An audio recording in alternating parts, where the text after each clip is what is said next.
Bonjour à toutes et à tous et bienvenue dans ce nouvel épisode. Aujourd'hui, nous allons explorer ensemble l'importance de la gestion des émotions pour favoriser une vie épanouissante et réussir dans sa vie. À travers des conseils, à travers des témoignages inspirants. Découvrez avec nous aujourd'hui comment mieux comprendre à gérer ses émotions. Nous avons aujourd'hui la belle Vani Naïmé.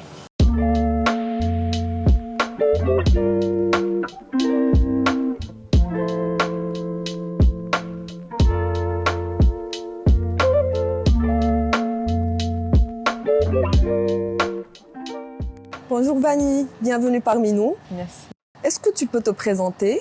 Bien sûr. Alors moi, je suis Vani Nem, je suis ingénieure biomédicale. Vous allez voir, je fais beaucoup de choses. Je suis ingénieure 5 fois en réalité. Mais on va dire que je suis ingénieure biomédicale et je suis neuropsychothérapeute. Donc c'est la psychothérapie spécialisée dans les neurosciences. D'accord. Donc ce que je fais au quotidien, c'est que j'accompagne des personnes qui souffrent de stress, d'anxiété, de burn-out, de dépression, à travers des programmes par des méthodes que j'ai mises en place sur les neurosciences. Et je suis également une coach qui accompagne les traders. Donc j'accompagne 1100 traders chaque semaine pour leur performance intellectuelle. C'est-à-dire qu'ils n'ont pas de problème, mais on veut performer et mieux gérer les émotions au travail. Parfait, c'est très intéressant. Et est-ce que tu peux nous dire comment Vani maintient son bien-être mental? Alors, c'est pas arrivé du jour au lendemain. Je suis une grosse anxieuse de base, je pense depuis mon adolescence, due à certaines choses qui se sont passées pendant mon enfance et des choses qui étaient nouvelles pour moi, que j'ai peut-être mal gérées à cette époque-là. Donc, je suis vraiment de nature anxieuse. Ça a commencé à l'université à grandir encore plus. Et ce que je fais aujourd'hui, c'est que je me base sur ce que j'ai appris à travers les neurosciences, à travers mes expériences et surtout à travers la manière dont mon corps fonctionne. Oui. J'ai vraiment appris à me comprendre, à me connaître, à savoir à quel moment je dois poser des limites, à quel moment est-ce que je peux me dire je peux continuer malgré le fait que je sois un peu fatiguée et à quel moment vraiment dire stop. Et pas seulement physiquement, émotionnellement, parce que les choses qui sont pas alignées à mes valeurs, donc comprendre c'est quoi mes valeurs. Donc en gros, ce que je mets en place, c'est une routine. C'est important pour moi et c'est important pour le cerveau d'avoir des routines quotidiennes. C'est ce qui te permet de rester dans ta zone de confort. Exactement. Donc même si ta routine, elle est très très disciplinée, mais parce que tu le répètes tous les jours, ben, ton cerveau l'attend même. Le matin, tu te réveilles, il te demande de commencer ta routine. Ouais, et c'est quoi cette routine si on peut, demander? Petit secret. Oui. Alors, ce que je fais, c'est que je commence par boire de l'eau. La première chose que je fais, parce que le corps, pendant toute la nuit, il a beaucoup travaillé, il s'est beaucoup purifié, donc il a besoin de s'hydrater. Mon cerveau également. Donc, je commence par boire un verre d'eau. Donc je me réveille très tôt, des fois vers 5h, 5h30, pour être sûre que la maison dort encore. Comme ça, j'ai ce temps pour moi. Parce que je ne sais pas comment va se passer les journées sur les activités que j'ai à faire et surtout les échanges d'énergétique que je vais avoir avec les personnes que je vais rencontrer. Du coup, tu prends un peu du temps pour toi le matin? Du temps pour moi, méditation, respiration. Et je me mets toujours un objectif dans ma journée émotionnelle. Donc, comment est-ce que je veux me sentir? Je donne un exemple, je suis quelqu'un de nature très douce. J'aime la douceur. Par contre, il y a des journées où je suis... On le sent. On le sent. Je suis très douce. Avant, je considérais que c'était une faiblesse. J'en ai fait ma force maintenant. Et avant, en fait, ce que je faisais, c'est que j'enchaînais mes journées. J'étais très énervée parce que beaucoup de contacts émotionnels avec les gens. Et finalement, je finissais et je me dis, mais c'était pas moi. On me dit peut-être que tu étais performante, tu as bien fait, mais c'était pas moi. Donc je me mets des fois des petites phrases, et presque tous les matins, une petite phrase qui me rappelle soit une valeur que je veux mettre en avant, des fois c'est la gratitude, soit une phrase qui représente ce que je veux recevoir et ce que je veux donner aux gens. Du coup, ça, mine de rien, je l'écris, parce que quand on l'écrit dans le cerveau, c'est différent, la manière dont on le retient. Donc, je l'écris au-dessus de ma to-do list. Donc, next step, c'est que j'ai une to-do list de ce que je vais faire. Et ça me permet, en fait, à chaque fois que je la regarde, de me rappeler mon objectif de la journée. Donc, ça fait que je reste vraiment alignée et à l'aise avec moi, avec ce que je fais, avec comment est-ce que j'interagis avec les gens et avec moi-même surtout. Oui. Donc, comme je disais, respiration. Je fais 5 à 10 minutes de respiration, histoire de mettre de l'oxygène au cerveau. Alors, le cerveau, il se nourrit de choses très simples, hein, de l'oxygène et de l'eau. En fait, les gens ne savent pas vraiment l'importance de la respiration dans en fait, la vie quotidienne. Ah oui. Que ce soit le matin, comme tu as fait comme un rituel, ou comme la routine du matin, ou comme, par exemple, quand on a des émotions qu'on peut avoir durant la journée, ben, c'est très important de prendre ce moment juste pour respirer. À travers la respiration, on peut avoir, en fait, beaucoup de bienfaits, je crois, pour le corps. Mais et pour absolument. En fait, j'aime bien expliquer pourquoi est-ce que les choses simples, parce qu'on aime payer pour avoir des solutions, alors que les solutions les plus puissantes, elles sont gratuites. Exactement. Dont la respiration. Et par exemple, le principe de respiration, ce que ça fait quand on respire, déjà l'inspiration, ça fait monter le diaphragme. Le diaphragme, c'est un muscle qui est ici. Donc parce que ça fait monter le diaphragme, ben, juste en haut, il y a le cœur. Oui. Donc du coup, ça fait que ça compresse un petit peu le cœur quand on prend une inspiration. Oui. Donc parce que le corps est un peu compressé, ben, il se prépare à être un petit peu purgé, à être purifié.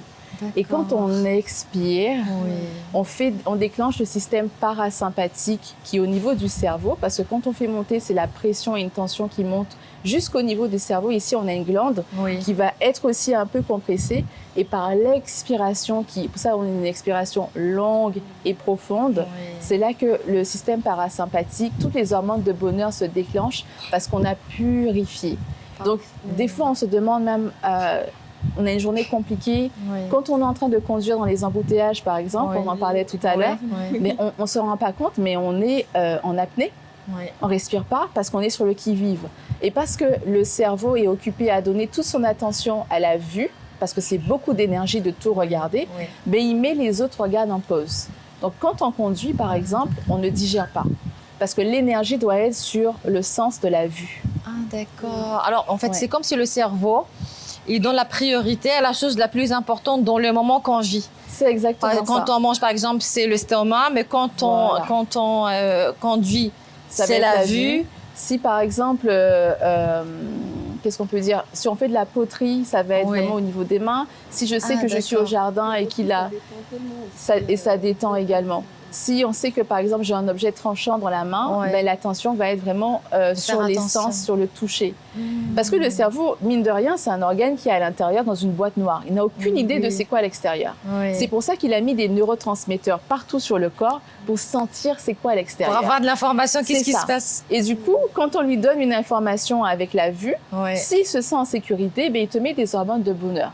Si quand tu regardes quelque chose, tu dégage une certaine crainte quand tu regardes, ben le cerveau se dit « Oh, elle a regardé telle personne ou telle chose et ça lui a fait déclencher de la crainte. Donc, je vais mettre de l'adrénaline, du cortisol, un peu de stress et peut-être qu'il y a un danger. » Lui, il ne connaît pas ce qui se passe à l'extérieur. Donc, dès qu'il sent qu'il y a un danger, il déclenche une émotion. C'est très animal. L'émotion, c'est vraiment un avertisseur de oh, il y a peut-être un danger, ou on est peut-être tellement bien qu'on est prêt à la reproduction. Exactement. En fait, ça m'est arrivé parce qu'un certain... quand je passe une mauvaise journée, ça me fait... À un certain moment, ça me fait revenir à mes traumas d'avant. Donc, ça me rappelle des traumas. Et en fait, je fais un gros travail sur moi en journée, justement, pour méditer, pour retrouver mon bien-être. Parce que parfois, à travers des expériences, le cerveau garde... Exactement, il enregistre tout, le subconscient, il enregistre tout et tu reviens à tes anciens traumas. Parce que c'est sa zone de confort, c'est ce qu'il connaît. Et du coup, quand on fait quelque chose de nouveau et même des fois on veut passer à autre chose dans notre vie, ben finalement, on sort de sa zone de confort. Donc, il faut y aller crescendo. Il ne faut pas se dire, je vais changer tout d'un seul coup. On y va petit à petit, sinon ça fait peur au cerveau. Donc, ce qu'il va faire, c'est des émotions de peur, stress. Et le stress, quand le cerveau a peur, c'est très animal. C'est soit je reste paralysée, procrastination, ou soit j'attaque. Je fais plein de choses, mais en fait, j'avance dans rien en réalité. Et ce que tu dis, c'est intéressant sur tu as les traumas qui vont se réveiller. Comment ça fonctionne une pensée et même un souvenir, c'est que c'est un neurone qui se connecte à un autre neurone comme ça. Et ça fait une petite chaîne partout, on se déclenche comme ça. Et ça se déclenche par courant électrique. Et le conducteur électrique dans le cerveau, ben, c'est l'eau. Donc pour ça, je dis, buvez de l'eau, s'il vous plaît. Comment est-ce que le cerveau peut travailler? Buvez de l'eau. Buvez de l'eau. Et respirez. Voilà. Et respirez. Parce que comme il se nourrit d'oxygène, donc c'est-à-dire qu'il prend de l'oxygène par la respiration, ensuite il fait traverser l'information par courant électrique avec l'eau. Et je me rappelle très bien mon cours de sciences. C'est vrai, c'est exactement. Et puis c'est passé tellement vite qu'on n'a pas mis d'attention là-dessus parce que c'était simple, mais c'était primordial. Et finalement, à force de déclencher le même circuit à chaque fois, mais il grossit et prend de l'ampleur et ça devient une gaine. Donc, une croyance limitante, par exemple, de quelque chose qu'on a eu dans le passé, qu'un parent nous a répété consciemment ou inconsciemment, qu'un professeur nous a dit qu'on a eu peut-être à l'université ou même en primaire même, a fait que on a grandi avec. Ça fait des années que la même pensée se connecte à chaque fois. Donc, du coup, des fois, on n'a même pas le problème, hein, mais elle est tellement prédominante qu'elle te dit, oh, ça, c'est sûr que tu vas... Elle te fait comprendre que tu vas avoir ce problème-là. Il fait la liaison avec ce qu'on a vécu avant. Exactement, alors que tu ne l'as même pas encore eu. Du coup, tu fais que ton passé utilise un courant électrique présent pour impacter ton futur. D'accord. Mais qu'est-ce qui se passe exactement, en fait, quand tu veux sortir de ta zone de confort, par exemple? Qu'est-ce qui se passe dans le cerveau de l'humain, genre... Parce que des fois, on est mal à l'aise quand on veut sortir de notre zone de confort. Mais en même temps, j'ai l'impression que comme si on est prêt à surmonter quelques petites expériences qu'on a vécues par le passé. Mais à un certain moment, on peut avoir le déclic de sortir carrément de sa zone de confort. Voilà, donc qu'est-ce qui se passe dans le cerveau Ce qui se passe, c'est que c'est normal, dans la vie, on a des expériences qui sont très agréables. Du coup, on apprend dans le côté agréable. J'aime bien dire on apprend dans la sagesse, mais on apprend également dans la souffrance, parfois. Et souvent, ce qu'on apprend dans la souffrance, on aurait pu l'apprendre dans la sagesse, mais on ne l'a pas vu à ce moment-là. Mais vu qu'il faut passer à travers, du coup, on va l'apprendre dans tous les cas. Et c'est pour ça que des fois, les cycles se répètent parce qu'on a peut-être appris une partie, mais on n'a pas appris tout correctement. Dans le cerveau, quand tu veux sortir de ta zone de confort pour peut-être changer d'environnement ou réussir à dire non, c'est simple. Hein? Tout comme on est à l'aise à dire oui, mais réussir à dire non à certaines situations, à certaines personnes ou répondre à une question par non, il a besoin d'être rassuré. Et pour le rassurer, il faut avoir un plan. Quand le cerveau, c'est normal, tu vas dans un endroit qui tu connais pas, tu ne connais rien du tout, donc tu roules beaucoup plus lentement. Dès que tu vois quelque chose, on baisse parfois la musique quand on conduit. Exactement. C'est beaucoup d'énergie, tu dois être très concentré et tu vas un petit peu plus lentement parce que c'est la première fois que tu vas là-dedans. Mais tu es rassuré parce que tu sais que tu vas quelque part.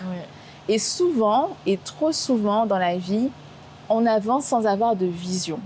On ne sait pas en fait où est-ce qu'on va. C'est-à-dire qu'on se dit, je commence le truc, mais tu veux aller où? Si tu ne dis pas à ton cerveau où est-ce que tu veux aller, lui, il se dit, on roule, mais on ne sait pas où on va. Moi, j'ai plus envie de rouler. Donc, j'ai pas envie de t'aider à sortir de ta zone de confort. Donc, du coup, tout ce que tu n'aimes pas, peut-être que tu n'aimes pas, mais moi, je suis à l'aise avec. Par contre, si tu lui apprends, c'est pour ça que j'ai expliqué le principe de la respiration, parce que le cerveau, il prend conscience. Ah, ok, c'est pour ça que je respire. C'est pas juste pour pas mourir et m'étouffer. C'est pour ça que je respire. Et du coup, parce qu'il sait maintenant pourquoi il respire, il va te faire respirer. Je vous jure que après avoir écouté ce podcast, après vous allez dire, ok, je vais prendre une respiration parce que les filles m'ont dit de respirer. Parce qu'il a retenu la chose, on lui a expliqué. Donc, quand on veut sortir de sa zone de confort, on met par écrit un plan. Et je dis par écrit parce que quand on écrit, c'est le cortex préfrontal. Donc, c'est ce qu'on appelle le néocortex. C'est lui qui te permet de comprendre la logique. C'est lui qui est responsable du côté rationnel de la logique. Donc, quand on a écrit, je lui ai expliqué que le plan que je vais suivre est logique, il n'est pas émotionnel. Donc, s'il te plaît, même si c'est compliqué, t'inquiète, on suit une logique. Alors que si tu n'as pas de plan, il est animal, le cerveau. Il va te répondre émotionnellement à la problématique. Vous voyez un peu la petite astuce? Pourquoi l'alignement mental est si important et à quoi sert-il exactement? En fait, quand tu fais quelque chose, et c'est le principe même du mindset, c'est que c'est basé sur tes valeurs, sur tes croyances, sur tes expériences et finalement sur comment est-ce que tu te sens. C'est ce qui va créer ton mindset. On n'oblige pas quelqu'un à avoir un mindset, c'est elle-même qui doit réaliser et se dire, OK, aujourd'hui, c'est ça mon mindset, il me plaît ou il ne me plaît pas. Oui. Et moi, je ne peux pas te dire, change ton mindset. Oui. Mais même si on le dit tout le temps, en fait. Ouais, Mais c'est la personne qui doit réaliser d'elle-même qu'elle doit changer, en fait, certaines choses ou continuer avec certaines choses. On n'est pas seulement en train de pointer ce qui ne va pas bien. Hein. Oui. C'est important de pointer ce qui fonctionne très bien. Et quand on fait ça, il y a une chose fondamentale, c'est les valeurs. Donc, on va réaliser, c'est quoi nos valeurs? Moi, j'aime avoir une liste, et je donne ça à mes clients, en fait, d'avoir une liste de 10 valeurs. Il y a un exercice que je fais. Oui. Il faut que tu saches, en fait, qu'est-ce qui te fait faire les choses. Quelles sont tes valeurs? Pourquoi tu le fais? Par exemple, pourquoi je vous parle avec douceur aujourd'hui et je ne le parle pas avec beaucoup plus d'énergie? Il y a des gens qui sont très dans l'énergie. Oui. J'ai beau essayer, je n'y arrive pas. Ouais. Parce que ce n'est pas moi. Oui. Et j'ai appris comment le faire. Oui. Donc, quand tu t'alignes, on parlait d'alignement, Oui. tu veux faire quelque chose qui n'est pas toi, qui n'est pas avec tes valeurs fondamentales, Oui. tu vas avoir l'impression de jouer un rôle. Tu es dans un personnage. Tu le fais pour les gens, mais le soir, tu n'es pas bien. Alors que les gens t'acclament. Tu peux être quelqu'un de très célèbre. Ouais, c'est comme si tu fais les résultats demandés. Tu atteins les résultats demandés, tu C'est fais ça. plaisir aux gens, mais à la fin de la t'es pas journée, fait tu te plaisir. trouves... Tu t'es trouves pas pas la fait plaisir. satisfaction dont tu C'est voulais ça. ou dont tu... Et c'est pour ça que l'alignement est important. D'accord. Et je vois les gens qui vont à la salle de sport, qui font énormément de sport Oui. et qui mangent hyper bien, qui me disent c'est pour ma santé et tout. Ouais. La maladie, tu peux avoir un corps parfait, elle commence dans ta tête. Ouais. Et du coup, si tu ne travailles pas ton mental, tu auras beau te dire que je fais du sport, je suis bien, tu vas continuer à le faire pour essayer d'aller mieux. C'est pas le sport qui va te faire aller mieux et qui va te donner la satisfaction de ce que tu Faut recherches. pas faire semblant en fait, faut vraiment aller mieux. Ouais. Faut pas donner l'impression, voilà, l'illusion d'aller mieux. Tu vois, faut vraiment aller mieux de l'intérieur. Il y en a qui donnent juste, qui font semblant d'aller mieux alors qu'en vrai, En vrai, ils sont pas alignés. Ouais. En vrai, ils vont faire des choses pour faire plaisir aux gens en pensant que... Parce qu'on est quand même des sont pas êtres convaincus. humains. On vit pour la société. Et c'est vrai, ils sont pas convaincus. Donc, on va faire des choses qu'on voit qui plaisent à la masse. Ouais. Donc, au moins, je me sens pas exclue. Et du coup, tu essaies de plaire à la masse, qu'on ne peut jamais plaire à la masse. Ça, c'est pas possible qu'on puisse être conscient de ça. Et que finalement, tu n'es jamais toi. Ouais. Et du coup, même les gens, ils te disent « Ouais, t'es super bien. » Tu te dis « Tu fais tout pour eux. » Mais c'est pas ta personnalité. Et on te dit, même dans les entrevues, quand tu passes des entretiens pour un emploi, Ouais. tu te fais recaler, tu as les compétences, certes, Ouais. mais t'es pas toi. Et ça se ressent. Ouais. Et on te rejette pas parce que tu n'as pas fait ce qu'il fallait, mais parce que tu n'es pas toi. On a parlé de l'alignement mental, surtout quand on veut en fait un objectif et la satisfaction personnelle surtout, pas de la masse. Et est-ce existe-t-il des pratiques quotidiennes que la personne peut appliquer dans sa journée ou bien dans son quotidien? Oui, alors déjà pour On a parlé, je crois, de la routine. La routine. Ouais. Et des phrases. Ouais, on en parlait tout à l'heure. Oui. En fait, tu as déjà une routine. Pour moi, c'est le matin et Oui. le soir. Oui. C'est tellement important. Ça a changé ma vie, mais vraiment. Parce que là, je vous parle de neurosciences, de santé mentale et de développement personnel. Mais je suis passée par un burn-out. Et comme je l'ai dit, je suis quelqu'un d'anxieuse de base. Donc, j'ai vécu ces expériences-là et j'ai moi-même mis en pratique finalement ce que j'ai appris. Et c'est comme ça que j'ai pu développer les choses. Parce que des méthodes, il y en a plein. En neurosciences, en ce moment, parce qu'on est en train de découvrir par les nouvelles technologies et l'ingénierie le cerveau, on apprend constamment de nouvelles méthodes. Et il faut savoir qu'est-ce qui fonctionne avec moi. Moi, par exemple, il y a des méthodes qui sont super bien chez certains de mes patients, mais moi, je ne vibre pas avec. Et par ça ne contre, résonne pas vraiment. C'est ça. Alors qu'il y a des méthodes que ça fonctionne super bien avec moi, mais en comprenant la personnalité de mon patient, je sais que ça, c'est pas ce qui lui convient. J'aurais beau essayer de lui dire de faire ça, c'est pas ce qui lui convient, il devrait peut-être essayer ça. Et souvent, c'est pas moi qui fais ça, c'est un autre thérapeute. Donc je dis, ne viens pas me voir, va voir un professionnel Reiki par exemple, va voir telle personne. Et du coup, finalement, parce que je l'aide à comprendre son corps, elle arrive à voir ce qui lui convient en mieux en termes de thérapie. Dans le quotidien, vraiment, ce que je fais, c'est les routines le matin. Comme je dis, il faut un plan au cerveau pour qu'il puisse se sentir à l'aise. Avoir cette phrase, cette affirmation positive, ça fait partie de son plan émotionnel pour la journée. Donc, on lui a donné une direction. Et maintenant qu'il a une direction, ben, il sait exactement où est-ce qu'il doit aller et comment il doit faire les choses. Parce que c'est sûr qu'on arrive tous à la même destination. Oui. Maintenant, comment tu arrives? Tu es dans quel état quand tu es arrivé? Tu as voulu faire plus vite, mais finalement, tu es dans quel état? Et c'est ça qui, au final, crée un désalignement et des choses qui ne vont pas émotionnellement avec chacun. Est-ce que tu as une phrase précise que tu te répètes Hier, il y a une phrase que je me suis répétée, c'était ne le prends pas émotionnel, c'est uniquement rationnel. J'avais beaucoup d'entretiens avec de nouvelles personnes et je me suis dit, quelle que soit la personne qui est en face de toi, la discussion difficile, les négociations, ne le prends pas émotionnel, c'est rationnel. Mets une logique dedans. Et je me suis écrit cette phrase-là sur un petit post-it. Comme ça, dans mon iPad, dès que je regardais, ben, la phrase, elle était là. Et ça me rappelait en fait que, Vanny, calme-toi. Ou alors, énerve-toi. Mais ça me permet d'être alignée avec ça. Une phrase que j'aime beaucoup je dirais pas que quand tout va bien dans ma vie, mais quand ça va plutôt bien, c'est de bonnes choses arrivent à moi, je sens déjà leur vibration. Parfait. Et juste ça, je me le répète. Et le cerveau, ce qu'on a appris avec les neurosciences, c'est la neuroplasticité. Donc, se répéter les choses à plusieurs reprises, c'est là que tu fais ta connexion devenir une gaine. Et en répétant les phrases affirmatives, c'est là que la phrase négative que tu te dis, mais finalement, elle ne se connecte pas parce que tu n'arrêtes pas de lui dire une phrase affirmative. Du coup, c'est cette gaine qui se déclenche dans ton cerveau plutôt que l'ancienne. Et c'est ça la reprogrammation neuronale par la neuroplasticité. Donc, de bonnes choses arrivent à moi, je sens déjà leur vibration. C'est ce qui va faire que je vais naturellement sentir les choses venir et je me mets dans un état d'esprit, une fréquence vibratoire où je reçois des choses sans m'en rendre compte, gratuitement. Parfait.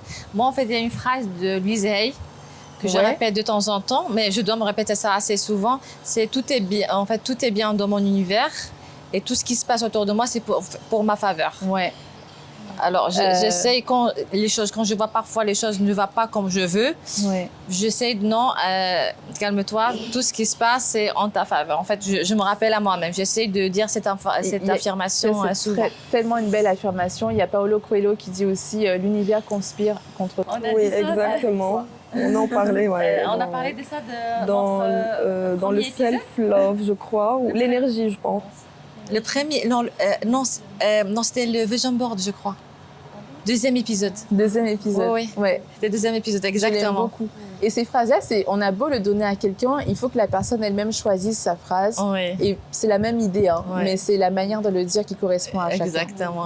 On a dit ça, en fait. On a dit cette citation. Et d'ailleurs, je suis en train de lire son bouquin Aleph. Ah oui, je l'ai déjà lu. Il n'est pas facile à lire. Mais la fin, ça va vous surprendre. Avant, il n'est pas facile. J'ai hâte. Vanny, en fait, comme tu as des passions, comment tu fais pour te faire tes propres thérapies toi-même? Parce que c'est tellement difficile quand même d'avoir des passions, différentes histoires et tout. Il y a des histoires qui te touchent personnellement. Alors, plusieurs choses à ce niveau-là. C'est que déjà, c'est très compliqué de se faire à soi-même une thérapie. On a parlé de ça tout à l'heure. Et d'ailleurs, moi aussi, j'ai dit, même si je suis dans l'énergie que je peux faire, en fait, je peux donner des séances, je peux faire des séances. Parfois, moi, j'ai besoin que quelqu'un me fasse ça. Exactement, c'est ce que ma thérapeute m'avait dit à l'époque. Elle m'a dit, même si moi, je fais des thérapies, j'ai des patients, mais des fois, j'ai besoin qu'on me fasse une thérapie à moi-même. Moi, j'ai une coach qui m'accompagne des fois quand ça va pas bien. Et surtout du côté business. Donc, c'est vraiment elle qui va m'aider avec les bonnes phrases parce qu'elle sait en fait comment est-ce que je fonctionne et on est très alignés. C'est important d'avoir un thérapeute ou une coach qui est aligné avec notre manière de fonctionner et qui comprend notre quotidien. Et des fois, je l'ai. Et j'ai une coach encore plus incroyable, c'est ma mère. Ma mère, elle est naturopathe. Et si tu veux, c'est elle-même qui m'a invitée depuis petite à m'initier à tout ce qui est naturel. Tout ce qu'on peut se soigner par nous-mêmes, dans la manière dont elle nous soigne, c'était l'homéopathie, elle n'était pas tout de suite vers les médicaments. Dans la nourriture qu'on mangeait, elle m'expliquait pourquoi est-ce qu'on devrait manger comme ça, comme ça. Quand on mangeait, elle me disait pourquoi je devais manger un fruit parce qu'il y a telle vitamine dedans. C'est ce que j'essaie de faire aussi mon maximum avec mes enfants pour les encourager à manger, en fait, tout. Comme ça leur permet de voir, en fait, pourquoi on fait les choses. Il disait ça rend rationnel. On ne fait pas juste les choses parce qu'on nous a dit de le faire. Je fais les choses en conscience parce que je sais comment ça me fait du bien. C'est pas genre mange ça c'est bien, non, mange ça parce que. Exactement. Ouais. Exactement. Alors, parlons un peu aussi du blocage mental. Quels sont les signes d'un blocage mental et comment on peut se débarrasser de ce blocage? Déjà, malheureusement, un blocage mental ou par exemple une croyance limitante qu'on peut avoir, se dire j'arrive pas, je n'avance pas, ça arrive déjà à tout le monde et on va se rendre compte qu'on a un blocage parce que ça se répète. Donc, c'est pas une répétition. Mais pour voir cette répétition, il faut à un moment se poser des questions sur soi. Ouais. Donc, pas seulement analyser qu'est-ce qui se passe dans mon environnement. Dire un tel a tel problème, on est très bon pour juger les autres, mais finalement, qu'est-ce qui se passe pour nous en ce moment? Et on va se rendre compte que peut-être qu'une relation a pris fin parce que plusieurs relations prennent fin de la même manière, ou peut-être pour les mêmes raisons. Et peut-être que pendant ce cas-là, on nous a dit quelque chose, c'est pas la première fois qu'on entend cette chose-là. Et c'est là qu'on réalise, et c'est comme ça qu'on arrive à déterminer un blocage, parce qu'on se rend compte que c'est pas la première fois que ça se passe, et c'est pas la première fois que je me sens bloquée ou que je réagis autant émotionnellement à une phrase. Pourquoi est-ce que mon ami entend la même chose et ne réagit pas autant à la même phrase? Ça affecte moi plus parce que peut-être il y a une histoire derrière. Il y a une histoire derrière, il y a un croyance. traumatisme, il y a un choc émotionnel, il y a quelque chose qui s'est passé, ou simplement on a grandi avec cette croyance-là.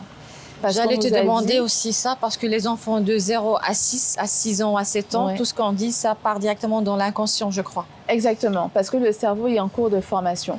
Donc la partie qui est plus logique, elle est en train d'être formée. Ça prend 25 ans pour qu'un cerveau puisse être formé.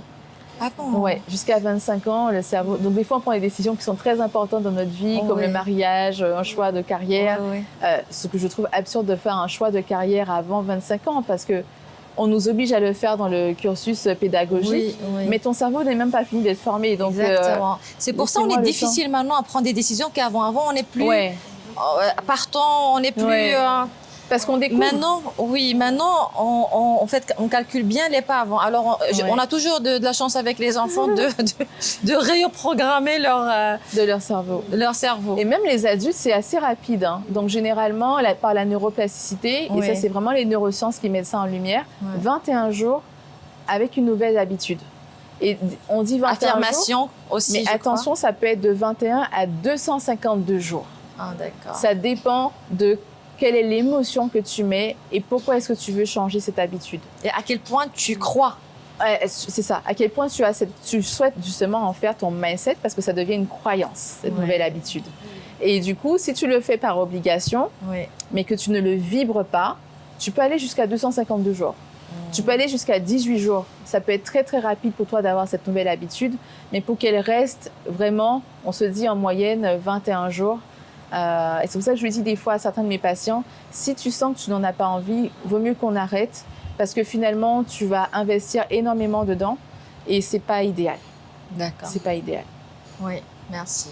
Et Vanny, est-ce que tu aimes, tu aimes bien être entourée de gens ou bon, ça se voit, tu es quelqu'un de très sociable, depuis tout à l'heure on discute et tout, mais est-ce que tu aimes bien tes moments de solitude?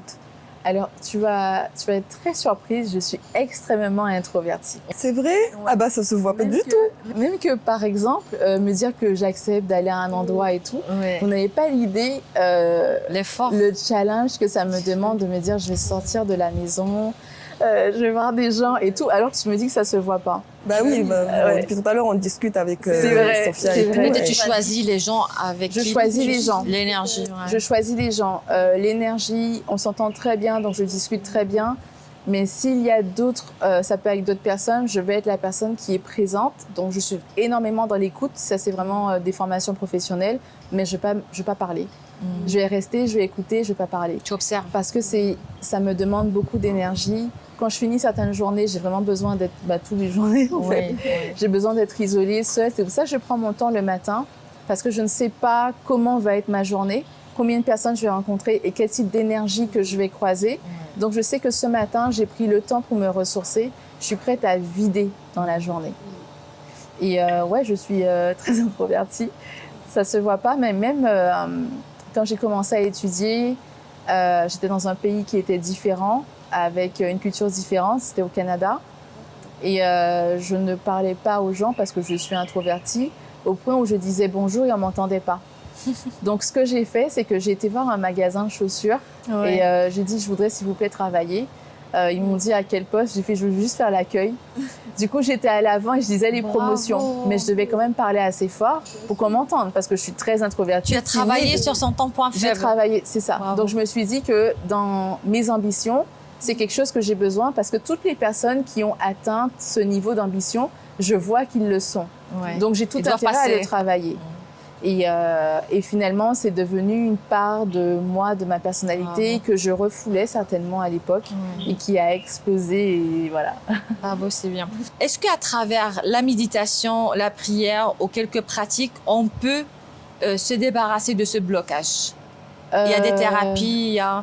C'est pas la première thérapie à faire. Oui. Déjà, la première chose, c'est identifier le blocage. Donc moi, comment est-ce que j'identifie le blocage? C'est l'écoute. Les mots que tu utilises. Oui. Quels mots que tu utilises pour parler de toi, pour parler d'une expérience, d'un souvenir. Oui. Et parce que tu le fais par toi-même, en autothérapie, il faut que tu l'écrives. Quand tu le mets par écrit, tu n'essaies pas de faire une belle page avec des beaux mots. Tu te vides, tu craches la pensée, l'émotion. Tu écris, tu écris, tu écris. Après, une fois que tu t'es calmé, tu reviens et c'est là que ton cerveau logique revient et regarde le texte que tu as écrit. Et tu vas te rendre compte que tu vas écrire la même phrase plusieurs fois, à plusieurs moments. Ou tu vas utiliser le même mot plusieurs fois, à plusieurs moments, et ce n'est pas un mot qui va t'aider à avancer. Oui. Là, tu as identifié c'est quoi qui ne va pas. C'est la première thérapie, on appelle ça aussi thérapie TCC, c'est très connu pour tout ce qui est anxiété. Mettre par écrit l'émotion pour que tu puisses la voir. Une fois que tu l'as vue, tu te demandes comme question, est-ce que dans la même situation, j'aurais pu réagir autrement? Dans ta logique. Maintenant que tu n'es plus dans l'émotion, ton cerveau logique te dit, dans la même situation, qu'est-ce que tu aurais pu faire de différent? Et c'est là que ça te demande d'être vulnérable, mais avec beaucoup d'humilité, et que tu puisses avoir une conversation avec toi-même pour réaliser que c'est vrai, que cette personne a été très rude envers moi, a eu beaucoup de colère, mais je n'avais pas à répondre avec la colère. Je n'avais pas à mettre mon niveau d'énergie à son niveau aussi bas pour avoir la conversation. J'aurais peut-être pu la voir différemment. Est-ce que toi aussi, tu t'autocritiques des fois? Il y a eu vraiment une période de ma vie où j'étais très, très dans le perfectionnisme. Et du coup, c'était, si tu veux, une barrière que je me mettais moi-même pour ne pas avancer dans les choses. Oui. Donc, quand je savais qu'il y avait une étape à faire, oh non, j'ai pas fini celle-là. Donc, je cherchais à trop perfectionner celle-là plutôt qu'avancer. C'était vraiment c'est un lourd poids, en fait. C'est une manière que mon cerveau me protégeait, peut-être parce que la finalité pour avancer me faisait peur. Ah, d'accord. Tu vois? Oui. Et comme c'est la première fois, généralement, ce que je fais dans ma vie aujourd'hui, c'est la première fois qu'on le fait dans ma famille. J'ai pas vu mon père le faire, j'ai pas vu ma mère le faire en fait. Même dans mes côtés entrepreneurial, le fait même d'aller aussi loin dans les études, c'est la première fois. D'accord. Donc du coup, je me suis moi-même mise une pression parce que dans la famille, c'est Vanny est toujours première de la classe, meilleure élève du collège, meilleure élève du lycée. On entend parler d'elle à la radio, nanana. Donc c'était énormément de pression. Et finalement, et ça je l'ai vu quand j'ai commencé l'entrepreneuriat, j'essayais d'être dans le contrôle absolu pour ne pas avancer. Et finalement, l'entreprise était prête à être lancée, mais ça faisait 6 mois que je cherchais des excuses. Ah, d'accord. Et c'est ça un truc que beaucoup de personnes ont, beaucoup d'entrepreneurs ont en fait. Le premier blocage, c'est que ça ne sera jamais parfait. Et c'est quand tu fais que tu peux t'ajuster. Mais si tu ne l'as pas fait, tu vas ajuster quoi? La théorie, on n'est pas en train de faire de la philosophie au final. Tu es en train de vivre des expériences de vie. Et donc, il faut que tu vives l'expérience pour que tu puisses rétrograder, ajuster, te dire que tu aimes ou pas. Parce qu'en théorie, tu peux dire que tu aimes bien. On a fait des études, certainement, moi la première, j'ai fait des études dans un domaine et pourtant, je ne l'aime pas finalement dans la pratique. Mais j'étais persuadée que dans la théorie, c'était parfait. Mais dans la pratique, ça n'allait pas. Et c'est vraiment en faisant... C'est ce que j'appelle une mindset de croissance. Et le mindset de croissance, par exemple, je le partage avec mes traders, à mes clients qui sont dans un mindset où ils veulent performer dans l'optimisation. ceux qui sont des chefs d'entreprise, ceux qui ont de hautes responsabilités. Et du coup, mindset de croissance. Je fais les choses pour m'améliorer. Et c'est normal, en fait, que si je le fais, que ce ne soit pas parfait, si mon objectif, je l'ai atteint parfaitement, c'est que je me suis minimisée dans mon objectif. J'ai choisi quelque chose de trop facile. Oui. J'ai pas mis quelque chose à mon niveau. Oui. Quand l'objectif est à mon niveau, c'est normal que ce soit pas parfait parce que c'est dans ce petit laps. Tu sais, quand par exemple à l'école, tu as 15 sur 20, Oui. c'est dans le 5 points que tu n'as pas eu là que tu apprends quelque chose. Oui. C'est pas dans le 15 que tu connais déjà. Oui, Donc si tu te mets des objectifs pour te dire 20 sur 20, 20 sur 20 à chaque fois, ben, c'est comme si tu faisais la maternelle toute ta vie. Oui. Ben oui, c'est normal que tu excelles. Mais quand tu veux aller à un autre niveau, il faut que tu aies des 10 sur 20 de temps en temps. Et c'est comme ça que tu montes petit à petit. Si tu vois que tu as eu un 5 sur 20, peut-être que ton objectif était trop haut. Oui. Donc là, tu descends pour avoir peut-être un 17. Maintenant, tu peux passer, augmenter. D'accord. Et ça, c'est vraiment ma manière de voir les choses dans la vie.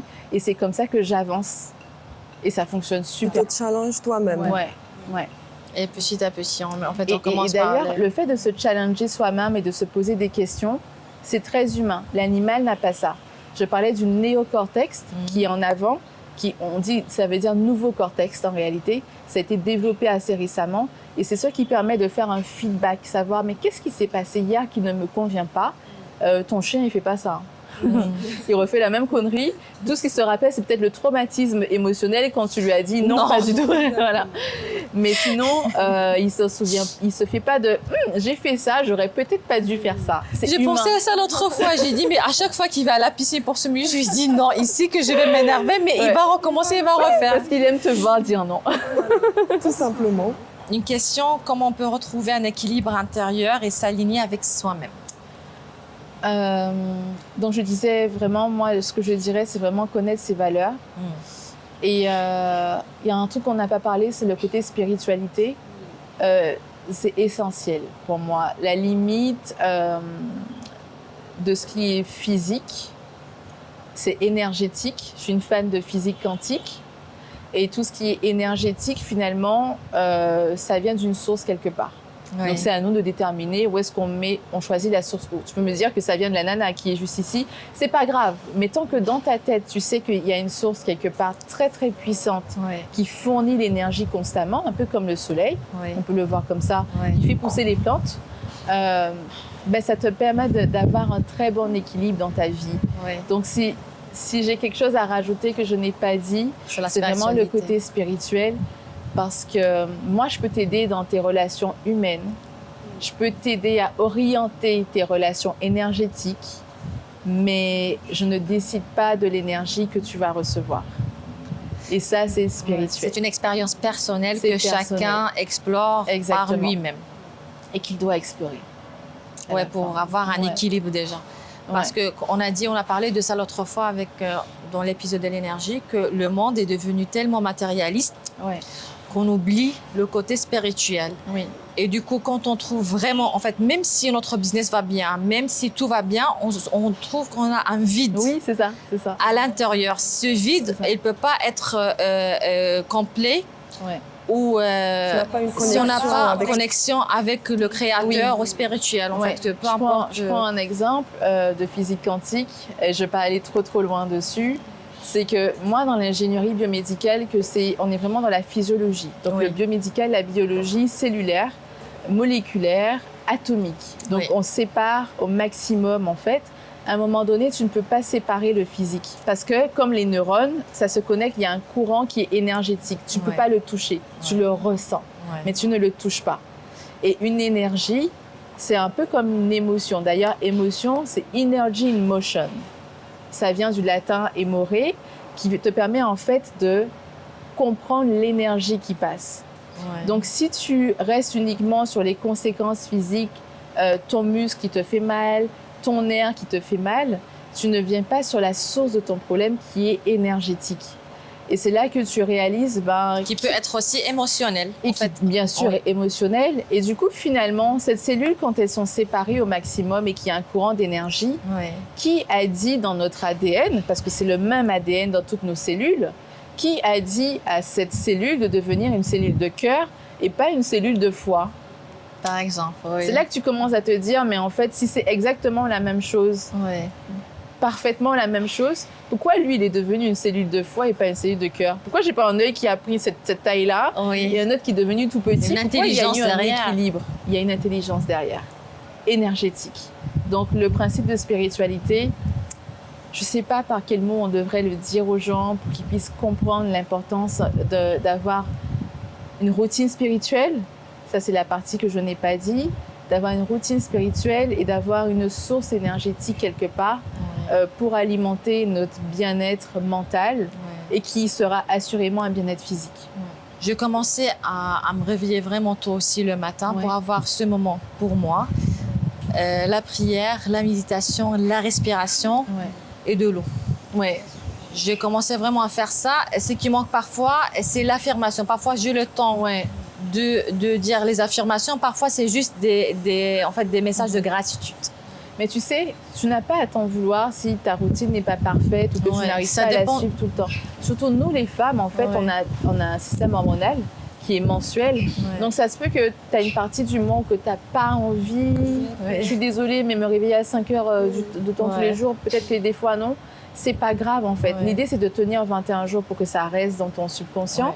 Et ensuite, que tu puisses revenir dessus. Quand tu descends, tu acceptes, c'est pas grave, tu acceptes, mais tu sais que tu vas revenir. Tu ne te dis pas, je reste comme ça, quand ça va venir, ça va venir. Non, tu dois le forcer des fois. Et tu dois revenir là-dessus. On parlait de pardon, apprendre à se pardonner, parce que des fois, on va juger les choses. Tu disais que des enfants, tu leur apprends, il ne faut pas critiquer, les choses comme ça. Première étape pour libérer quelque chose, c'est déjà se pardonner. Oups, j'aurais pas dû le faire. Pas grave, je me pardonne. Gratitude. Et je me remercie d'avoir vu que je n'aurais pas dû le faire. Merci tout le temps. Ça montre l'énergie. L'énergie dans le champ énergétique, des fréquences énergétiques, parce que une émotion, on a dit que c'était une énergie. L'énergie, ça fonctionne par fréquence vibratoire. Donc, en fréquence vibratoire de la gratitude, on est au plus haut. Pas loin de l'amour inconditionnel, donc l'amour divin. On est vraiment à ce niveau-là. Donc, quand ça va pas bien, on se dit « Oh, j'ai critiqué, je suis à un niveau d'énergie très bas », ben, tu fais monter par « Merci, mon corps, de m'avoir permis de voir ça. » Oups, tu es monté. Et maintenant, tu peux repasser. Bravo, c'est une très bonne technique. C'est une très bonne technique. Comment aussi je vais... Juste rajouter un petit merci quelque part. Et puis, le soir, il y a toujours une raison de se dire merci. Tu te dis, ben, rien n'a été dans ma journée, c'était pas agréable. Ben, tu dis merci à ton poumon de t'a fait respirer. Il y a un truc à dire merci en tout cas. Et c'est bien aussi d'apprendre ça aux enfants. Et là, une question en fait concernant les enfants. Mais je veux juste te demander les fréquences, puisqu'on a parlé des fréquences, quelle est la fréquence la plus haute qu'on peut atteindre et la fréquence la plus basse, en fait, ou les fréquences qu'on doit... j'ai parlé de ça l'autre fois, mais j'aimerais bien avoir aussi ton avis à éviter les fréquences, les basses qu'on doit... Fréquence la plus haute, c'est l'amour inconditionnel. C'est spiritualité, c'est divin. Et ça, on l'a en nous parce que finalement, j'ai dit que les cellules, il y a une énergie quelque part qui donne l'intelligence. Il faut le mettre en avant. L'authenticité, je crois aussi, ça rentre dans l'authenticité. Oui, l'authenticité, ça rentre aussi là-dedans. Il y a quelque chose la gratitude, le fait de se sentir aligné, l'alignement aussi, le mindset, effectivement. On a vraiment énormément de... J'ai une liste de fréquences, je pourrais te le donner. Je pourrais partager le PDF, en fait. J'ai fait la liste. Et au plus bas, tu as par exemple la colère. La jalousie, c'est très, très bas comme fréquence. Et le plus bas, c'est la peur. La honte. Donc, la honte également. Tu te rends compte, en fait, comment est-ce que tu as peur de quelque chose, mais un projet de tes rêves, tu l'adores, ce projet-là. Quand tu en parles, on te dit, c'est comment, ça avance comment? Ouais, ça avance, mais ça me fait un petit peu peur. Tu viens de parler de ton projet top niveau, tu viens de lui mettre une fréquence tellement basse parce que tu as utilisé le mot peur. Et il y a des gens qui vont me dire, Vanny, je fais tout ce que tu me demandes de faire. Je fais absolument tout, mais je ne reçois pas. Tu sais, l'abondance et tout ce qu'on nous raconte, en fait, pour recevoir des choses, c'est vrai que tu le fais, mais tu vibres. C'est comme la radio. Hein. Donc, par exemple, ton énergie dans ton corps, si tu te connectes à la radio, je sais pas, à une certaine fréquence, mais tu as beau appeler quelqu'un d'autre, je suis désolée, mais s'il n'est pas sur la même fréquence que toi, il ne va pas entendre ce que tu es en train de dire. C'est comme les talkie-walkie. Par contre, si je veux parler à quelqu'un d'autre qui est sur une autre fréquence, je tourne. Je change. Et je vais sur une autre fréquence. Si je veux être dans l'abondance, mais que j'ai tout le temps peur quand je parle de mon business, ben, je suis désolée, tu vas recevoir à ce niveau de fréquence-là. Par contre, si tu te mets vraiment, je suis dans l'abondance, je suis vraiment dans l'abondance en fait, en réalité, et que tu réalises que tu es rempli, tu ne manques de rien, tu as mangé, tu as bu aujourd'hui, tu es content, tu as des enfants, tu as une famille, il y a quelqu'un qui t'a demandé « coucou, ça va ?» Ben, tu es dans l'abondance en fait, que tu te mets à ce niveau-là, ben, tu vas recevoir, tu t'es connecté à cette fréquence. Donc, c'est l'abondance qui va te répondre, tu vois. Donc, tu peux faire tout parfaitement, mais si ta fréquence n'est pas alignée, ben, tu ne vas pas recevoir à cet alignement. Alors voilà, j'ai la question par rapport aux enfants. Qu'est-ce que tu conseillerais aux parents ou aux mamans justement pour essayer d'encadrer leurs enfants et en fait pour qu'ils prennent plus soin de leur bien-être mental, parce que franchement à l'école par exemple tu as des enfants, des adolescents qui sont harcelés, rabaissés par leurs camarades et c'est très très dur. Par la suite ça crée des traumas dans le futur. Donc qu'est-ce que tu conseillerais à ces parents les conseils qu'ils pourront donner à leurs enfants pour gérer leurs émotions face à ces situations. Oui, aussi la gestion des émotions aussi, c'est très important parce qu'il y a des enfants qui sont en colère, qui ne savent pas vraiment comment exprimer leurs émotions. Donc j'ai plusieurs astuces. Déjà, l'enfant, il regarde ce que fait le parent. Dire à un enfant, va lire un livre alors que personne dans la maison ne lit un livre, je suis désolée, c'est compliqué pour lui. Donc du coup, ou alors gère tes émotions alors que nous-mêmes en tant que parents on ne gère pas ses émotions. Des fois on va apprendre des choses aux enfants parce qu'on sait que nous on n'est pas fort dedans. Ben, je suis désolée de vous dire que c'est exactement ce qui va se passer. Donc si tu veux éduquer ton enfant, apprends-le toi-même et tu verras que ton enfant va apprendre. Et pendant que tu apprends, tu vas lui dire, écoute, j'ai appris aujourd'hui parce que tu sais, maman travaille sa colère et je me suis rendu compte que quand je suis en colère, je dis que je suis en colère, mais c'est pas de la colère, c'est que je suis frustrée. Ça, c'est à un certain âge. Ben, c'est quoi la frustration? Ben, viens, on va regarder sur Internet, c'est quoi la frustration. Ah, ok, donc du coup, je suis pas en colère, maman, je suis frustrée. Donc, on vient de mettre un mot différent sur l'émotion. Et du coup, ça fait que l'enfant va pas se dire, je suis colérique comme personne en grandissant. Elle vient de réaliser que si je suis frustrée, et je suis frustrée par quelque chose d'extérieur. Donc, c'est quelque chose d'extérieur qui m'a frustrée. Parce que la colère, c'est difficile pour un enfant de se dire que la colère, c'est quelque chose d'extérieur qui l'a mis en colère. Par contre, la frustration, il comprend que c'est ça qui m'a frustrée, c'est cette situation-là. Donc, je n'ai pas moi à être en colère, c'est dehors de moi. Il y a moi, il y a mon petit corps à moi, il y a le petit corps de maman qui est peut-être en colère, mais je choisis de prendre la colère et de la mettre à l'extérieur de moi. Parce que ce n'est pas moi. Donc, tu vois, à cet âge-là, on apprend comme ça. À un enfant adolescent, c'est important d'être vulnérable, de dire que c'est vrai que je ne suis pas parfaite là-dedans. C'est vrai, je sais qu'à ton âge, tu penses que les parents, ils sont parfaits, très honnêtement. Je t'avoue que je travaille encore là-dessus et je vois que toi aussi, tu arrives à un âge où tu travailles déjà là-dessus. Et je trouve que tu gères très bien. Peut-être que même toi, tu pourrais me donner des conseils. Ça demande tellement d'humilité et de vulnérabilité et de lâcher prise pour avoir ce genre de conversation avec son enfant, que souvent par ego, on va dire je te paye un thérapeute, tu vois, mais nous-mêmes on va pas le faire. Et moi j'ai tellement vu ça quand j'ai accompagné des enfants à un moment, c'est que le parent va me dire exactement la situation, va me faire un cadre de la situation, de comment ça s'est passé, l'enfant me le raconte différemment. Donc finalement, même si tu penses que tu connais ton enfant, tout ce que tu connais, c'est l'émotion de ton enfant. Tu ne sais pas. C'est intéressant. Il y a des enfants aussi qui sont beaucoup critiqués par leurs parents. Voilà, ils font tout pour donner mieux, mais c'est une surcharge mentale pour l'enfant ou l'adolescent. Et à partir généralement de 21 ans, c'est là que l'enfant commence à prendre conscience que je ne suis pas mon parent et que j'ai un travail à faire. Des fois, et malheureusement dans les générations précédentes, c'était pas... Là, on en parle, mais je suis désolée, il y a 50 ans, il n'y avait pas de podcast comme le travail que vous faites, qui est aussi incroyable, pour parler de choses comme ça, en fait. C'était vraiment très tabou. Et je dirais même pas tabou, c'est qu'on savait même pas que ça existait. Exactement. Il faut déjà savoir que ça existe pour que ce soit tabou. On va te dire, je vais prier pour toi, tu vois, on va envoyer vers la prière. Et on banalise la situation et on ne l'explique pas correctement. Oui, mais il ne faut pas faire autant, mais il ne faut pas, tu vois, à chaque fois, mais on ne sent pas vraiment ce qui se passe réellement et on ne travaille pas vraiment c'est ça. dessus. Ouais. Ça, c'est pas simple. Moi, par exemple, je suis une maman, donc ce que je pourrais conseiller à une maman, par exemple, je ne sais pas si tu es d'accord avec moi, mais si un enfant vient te parler de ses émotions, même si c'est, comme tu as dit, un truc tellement banal, il faut savoir l'écouter. Ouais. Parce que des fois, tu ne peux pas savoir par quel moment il passe ton enfant ou quelles sensations, enfin quelles émotions plutôt il a à l'intérieur. Donc c'est très important de les écouter, je crois. C'est absolument ça. D'ailleurs, en thérapie, ce que je fais, c'est écouter les enfants. C'est le même principe quand on essaie de comprendre une croyance limitante, c'est que tu écoutes l'enfant, tu essaies de comprendre qu'est-ce qui va, qu'est-ce qui ne va pas avec lui et quels mots qu'il utilise pour un petit enfant comme ça, déjà pour se définir et définir autour de lui. Et c'est souvent les mots de maman et papa. Oui. Parce que c'est ce qu'il connaît. J'allais te dire ça, mes enfants parfois utilisent les mots qu'on utilise pour me... Oui. Et très fièrement, on va dire, ah, elle est comme moi.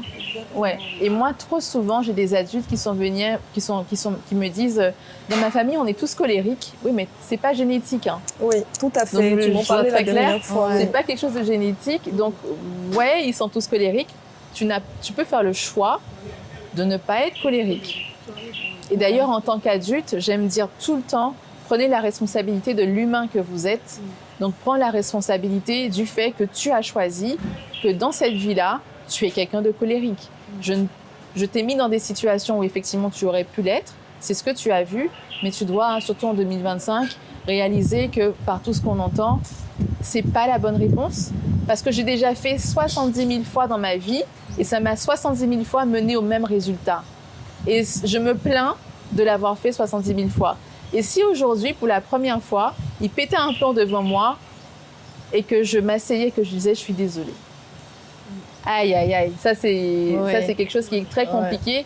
Et finalement, l'autre, il va être tellement déstabilisé, il va essayer de répondre par la colère. Mais si tu arrives à te dire, non, vraiment, profondément, je suis désolée, je ne sais pas qu'est-ce que j'ai fait pour... Comment est-ce que j'ai pu en arriver à te mettre dans une situation comme ça? Je le prends, je suis désolée, je sais que tu es responsable de ton émotion, mais j'aurais dû voir que cette phrase-là ou cette manière de réagir te fait du mal. Parce que je te connais, en fait. Et tu vois, c'est vulnérable, c'est profond et ça change une relation. Exact. Des fois, juste un petit « je suis désolée », ça peut tout changer. Sincère, avec le situation. Et puis, petite astuce de colère. Quand on est en colère, vous allez remarquer, c'est rare d'être assis, d'être en colère. Hein. On va se lever, on va marcher. On a besoin de bouger parce que l'énergie, l'émotion est présente et l'énergie qui est envoyée, l'hormone qui est envoyée, c'est l'adrénaline et le cortisol. Il est dans l'attaque. Le cerveau a de la colère, il n'est pas dans la paralysie, il est dans l'attaque. Donc, il veut bouger. C'est pour ça qu'on se lève, on bouge, fait beaucoup de gestes. Il a besoin, en fait, de se dire, tout ça, là, je fais quoi avec? C'est là que la colère et la violence peut apparaître. Je prends un petit recul pendant la conversation. OK, je sais comment ça va finir. Déjà, au lieu d'être debout, assieds-toi. Dis, viens, assieds-toi. Et mettez-vous ensemble tous les deux assis et essayez d'être en colère. Vous verrez que c'est déjà plus compliqué. Vous allez voir que finalement, il va commencer à crier ou elle va commencer à crier. Et là, ça va être comme... Ouais, mais bon, ça je fallait pas dire ça, mais moi, en fait, ce que je voulais dire, c'était ça, et puis c'est bon. C'est comme ça que tu prends le contrôle de ta vie. J'ai lu ce matin, bien hier, en fait, je connais déjà, mais j'ai lu la colère, c'est comme un poison que tu te donnes pour un péché ou pour une erreur que l'autre a fait. Et tu sais, l'émotion que ça a dégagée, ça dure maximum 5 minutes. Si toute la journée, tu as été en colère sur une situation qui s'est passée hier, c'est parce que tu as à chaque fois réveillé la colère. Ah, alors ça, c'est ce que j'ai fait hier, par contre. Moi aussi, ça m'arrive aussi. Hein. Mais moi aussi, ça m'arrive. Oui. Donc, imagine quand hier, tu me dis... je ne pouvais pas parler. En fait, je leur dis, laissez-moi juste pour me calmer. Pareil. On ne m'a pas laissé. Mais moi, j'ai arrêté. Je voulais juste un moment pour me calmer. J'avais des rendez-vous, j'avais des appels. J'ai dit, on va se rappeler demain. Parce qu'il était 15h hier, quand j'étais à bout. J'ai fini ma journée à 15h parce que physiquement, je peux continuer la journée, mais émotionnellement, je n'en étais pas capable. C'est ce que je lui ai dit. Je lui ai dit, je ne vais pas dire quelque chose que je regrette, laissez-moi juste me... Et pour mon bien, et parce que par ego, je n'aime pas dire pardon pour avoir senti quelque chose. Et du coup, je veux éviter d'avoir à me mettre dans une situation où je dois pardonner après. Donc du coup, j'ai volontairement arrêté ma journée à 15h. J'ai annulé, j'ai arrêté tout. Et j'ai juste été me détendre, j'ai rien fait. Des fois, tu vas juste sur les réseaux sociaux scroller, pas parce que ça te fait du bien, mais juste parce que j'ai décidé d'arrêter ma journée. Donc, j'ai réfléchi à comment est-ce que demain, je peux réorganiser mon emploi du temps pour que je puisse faire ça. Et s'il n'y a pas de place, c'est pas grave en fait. Parce que j'ai pas su me gérer aujourd'hui. Je suis une femme, j'ai des hormones et aujourd'hui, je ne suis pas en mesure d'aller plus loin. Et les hommes aussi, messieurs, vous avez des hormones aussi et vous devez apprendre que c'est pas la meilleure journée. Peut-être que vous êtes réveillé avec un peu un mal de tête, peut-être une jambe qui fait mal. C'est pas pour rien. On se réveille pas avec une douleur. C'est parce qu'il y a quelque chose qui n'a pas émotionnel, qui n'a pas pu être éliminé dans la nuit. Donc on vient avec on se réveille avec de l'inflammation, le feu, la colère. C'est sûr que je vais m'énerver plus vite si j'ai mal quelque part. D'accord, merci vraiment pour ces informations. Merci parce qu'on a parlé du mindset. Alors, notre podcast, en fait, c'est pour le mindset, pour le bien-être et pour, en fait, une bonne état d'esprit. Essayer de changer les états d'esprit, enfin, un état d'esprit.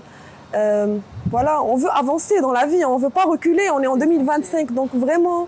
Si on ne se sent pas bien, comme tu as dit, franchement, il faut lâcher prise à certains moments et se reconnecter avec soi-même, justement. Être entouré de personnes comme toi pour nous encadrer, pour nous conseiller. Franchement, merci beaucoup pour tous tes conseils. Ça m'a fait plaisir. Vraiment. J'ai vraiment pris plaisir à discuter avec vous, à échanger avec vous. Tu nous as fait une thérapie indirectement. Je suis tellement détendue là. Depuis tout à l'heure, on discute. Franchement, tu as une énergie exceptionnelle, incroyable. Merci vraiment pour ta présence à nos côtés aujourd'hui. Et puis des fois, et c'est important en fait d'avoir des canaux de discussion comme ce que vous êtes en train de faire, parce que c'est de l'information que moi je peux peut-être partager, que quelqu'un doit payer pour avoir cette information-là. Et alors que ça me fait plaisir de le dire à qui a envie d'entendre. Et merci de mettre ça à disposition et de m'avoir invitée aujourd'hui. Merci à toi. Et je serai ta future patiente. J'ai besoin de déstresser des fois.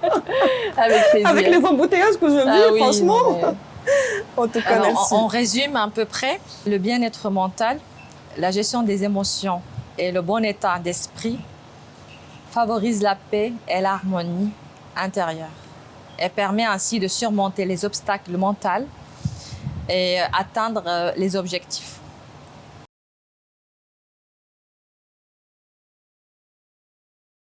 Je tiens à te remercier, chère Vanny, pour ton passage, pour tes informations, tes conseils que tu as partagés avec nous. Et je remercie aussi Wissal franchement, en fait, avec qui je partage le plateau. En fait, on est en fait un peu différentes, mais on partage... Complémentaires surtout. Complémentaires. Même si on est différentes. Exactement. Quand elle est énervée, je la calme. Quand moi, je suis... Et la plupart du temps, c'est moi qui suis énervée plus que toi. J'essaye en fait plus de vraiment maintenir l'état d'esprit correct et positif, surtout devant mes enfants. Parce que j'aime pas refléter ce qu'on a appris ou ce qu'on vit à mes enfants. Du coup, par exemple, moi, quand là, on est en colère, j'essaye de respirer parce que j'apprends à mes enfants de faire la même chose. C'est important. Oui, merci vraiment. C'est moi qui vous remercie. Je vous remercie vraiment. C'était une bonne énergie, une bonne discussion. C'était fluide, c'était agréable. Exactement. On dirait qu'on se connaît depuis des années. Exactement. Et finalement, ça nous a fait plaisir. Moi, personnellement, et aussi à nous tous, aux personnes qui vont nous entendre, je pense que c'est une conversation que tout le monde a envie d'entendre. On aimerait bien avoir des amis qui nous disent des choses comme ça, des connaissances, et avoir accès à des experts à qui on peut poser des questions en fait, de la vie quotidienne. Merci beaucoup. Merci, à bientôt. Pour résumer, cet épisode a révélé l'impact essentiel de la neuroscience sur le bien-être mental et émotionnel. J'espère que cet épisode vous a plu et je tiens également à remercier toute la direction de Boutique Hôtel Pavillon ainsi que toute l'équipe pour cet accueil chaleureux et bienveillant. Merci à vous. À très bientôt.